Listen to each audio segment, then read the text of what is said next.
Hello, I'm Carmen Ketron, the Urban Horticulture Agent for Clemson Extension in Florence and Darlington counties. Today I'm here with Mr. Clay Owens and his amazing orchid collection. Now Clay, you are from the South Carolina Orchid Society. Tell me about that. So the Orchid Society was established about 45 years ago, and we are based in Columbia, South Carolina, but we help everyone all over the region.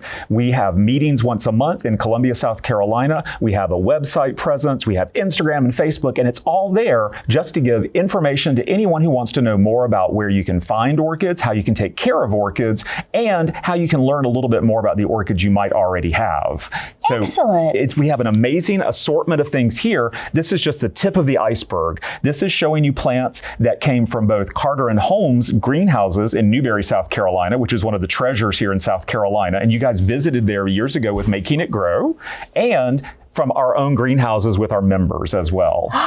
Let's get into them. What do we have here? Well, we have probably what I would consider to be one of the easiest orchids to grow. This is the Phalaenopsis, or moth orchid. This is the plant that you will find in your grocery stores or maybe big box stores. It's one that is amazing colors and it's easy to take care of. It comes in multiple sizes, from the large to a medium and a miniature size, and they're great because each one of them has the same type of care requirements. You can have a full size, you can have a medium, or even this little guy, depending on how much space you have.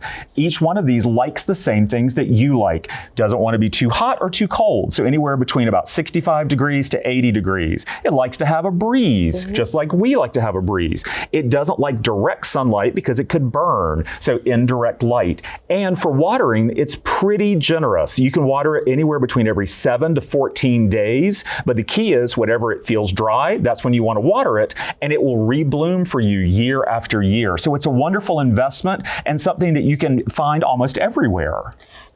I love these. I see them all the time. Some of these I have never seen in my life. And I can smell them from here. That is amazing. Tell me about some of these. Do I smell chocolate? You do, actually. This is an orchid that is very popular because people say, do you have that chocolate orchid? And we do. This is called an Oncidium Sherry Baby. And it specifically has a chocolate fragrance, and it became so popular that now they have chocolate with raspberry, they have chocolate with vanilla, they have all different types of flowering plants that are called Oncidiums. And Oncidium is one of the many families of orchids that you can find and grow. These like a little more water, again, not direct sunlight, and they will rebloom for you many times throughout the year. So that's another attribute of this particular family of plants. And you can see you get a lot more blooms on it, and you get that great fragrance. Now, another big category of plants would be slipper orchids.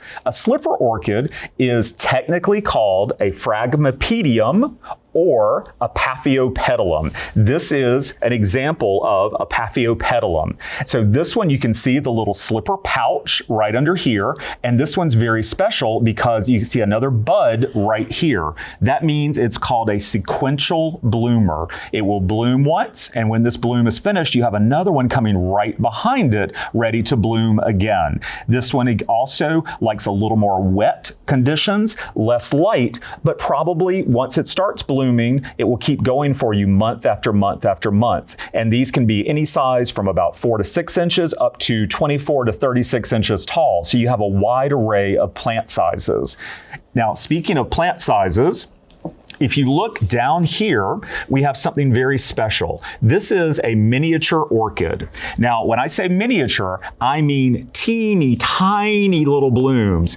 This plant has hundreds of blossoms on it, and that is to show you that orchids come in every shape, size, and color. There are more than 70,000 types of orchids in the wild, and with hybridizing, 450,000 orchids that man has created over the years. We've developed them to have bigger blooms, more fragrance, smaller sizes, bigger sizes. But this is an example of an original species orchid. That is how you would find it in the wild. So some people collect miniatures, so they could have them in a small grow space. Other people, maybe they like something very large and very showy, like this. That is a Cattleya orchid. Or you might say it's the corsage orchid. That's something that has this beautiful color and an amazing rich fragrance as well.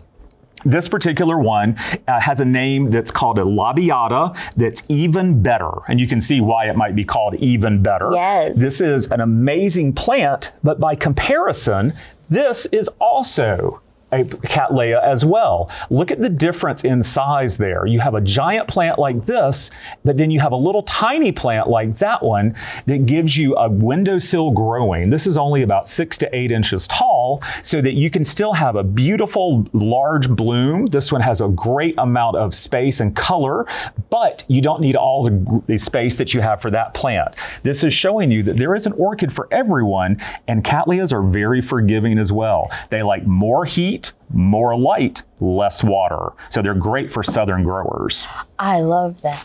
So it sounds like what I'm hearing you say is I need to actually pick out. So normally if I'm doing plants, I find the right plant for the right place. But here I've got to determine my place, and then I have thousands of options. So I kind of have to get where I want to go and what kind of light it has, what kind of... There are basics. Yep. The same basics that you might have for other houseplants, you want to do for this as well. Every plant needs the same basic things. You need to know what your temperature requirements are, what your light requirements are, your water requirements, and then what your air requirements are. If you have those 4 things for any plants you have in your garden or in your home, you will then know what you can do to be successful. So once you do that, now you can decide, I've figured out what I have. What's my routine? What can I do to take care of a plant? Because I don't know about you, but I think that a plant should enhance my life. I don't need to change my life for a plant. So what do I already do? How frequently can I water it? How frequently can I take care of it? How big of a space do I have? Then you narrow it down from there. There are literally millions of websites out there that will help you figure out the right plant. But if you start with South Carolina Orchid Society.org, we have a complete listing of care sheets and information that'll help you narrow down some of the things you might be interested in. I love that, and I appreciate. If I were to quiz you, yes, what would be your third favorite that you want to show off? Well, I'm going to show off something that's really interesting and unique to South Carolina, but also to growers all over the world.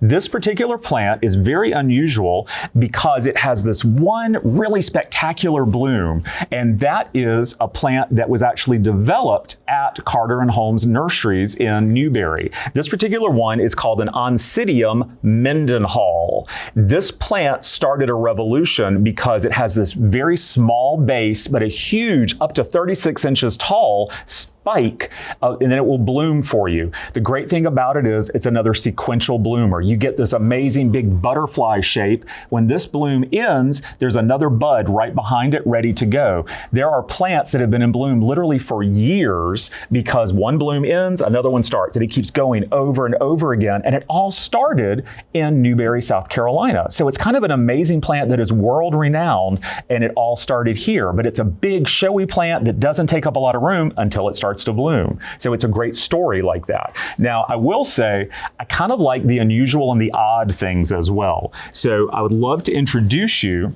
to a plant like this one.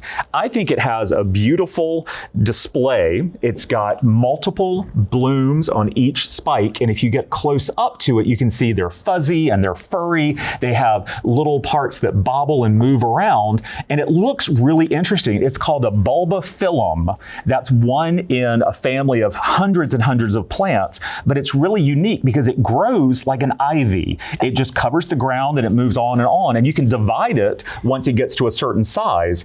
But as beautiful as it is, it's got a little hidden secret. What's that? All of these orchids are adapted. The only reason they bloom is to pollinate, to reproduce. So it has to have something special to come in and reproduce with it. it is pollinated by flies. So where some things are bumblebees and moths even, this one wants to attract a fly. So a fly doesn't want anything that smells really sweet and really nice. It wants to smell garbage or meat. Trashy, and so yes. these are known for having a little bit of a stinky fragrance. So it's a little bit of a trade-off, and you can give it a try. Depending on the time of day, you may have a really strong fragrance. Some of them have no fragrance. Those are more popular. But I think they're so unusual and unique and really easy to grow. And again, a climbing plant. Oh, see, now that is wonderful. Can I smell it? Go right ahead. Don't take a deep breath, just in case. Oh, that smells horrendous. Oh, no. Yes. Okay, well. Now you know. It's true. Now, we talked about Cattleya orchids and all the different sizes. Now, I am wild about spots. I think spots are fantastic. And so this is a great example of another Cattleya. This one is called, in particular, Cattleya Caudebec, and it's Linwood. These are beautiful spotted plants that have been bred specifically for more and more spots, and it has a great fragrance as well. So you can see that just like we have designer paint samples and designer fabrics and fragrances, we also have that with orchids. These all started from one common type of plant millions of years ago. They're one of the oldest plants on records, and now we've hybridized them into what you see before you. You can find orchids on almost every continent except for Antarctica, because they don't do well in cold and they don't need ice, which is a very common question that we get all the time. Have you been talking to my grandmother? She loves ice cube in the pot to water. Well, you know what? I think there's a great thing to know about orchids. There's a million rules about how to take care of orchids. If it works for you, you keep doing it. But everybody has an opinion. Not all opinions are valid for you. If that works for your grandma and for anybody else, keep doing the ice cubes. However, I tend to believe that ice cubes belong in sweet tea and not in an orchid, because naturally an ice cube is going to shock a plant. Yep. It's going to create some stress. They may still thrive, but instead what they're really saying is that's how much water they need. And they're just trying to do a little bit of a marketing that says, throw those ice cubes in there. But that was started by a company that wanted to sell more orchids. So if people kill those orchids by accident, they're going to sell more plants. So I personally and other orchid growers do not recommend the ice cube.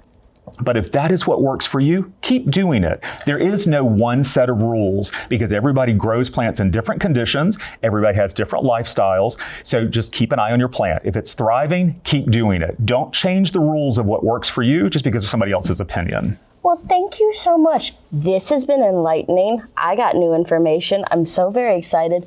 And I'm a little less hesitant now. I might get me an orchid this time. Well, I have one last thing to share with you. Remember, if you buy an orchid and it doesn't thrive for you, and it may even pass away, that's a very specific kind of orchid. And I want to remind you of what that's called. That plant's called a quitter.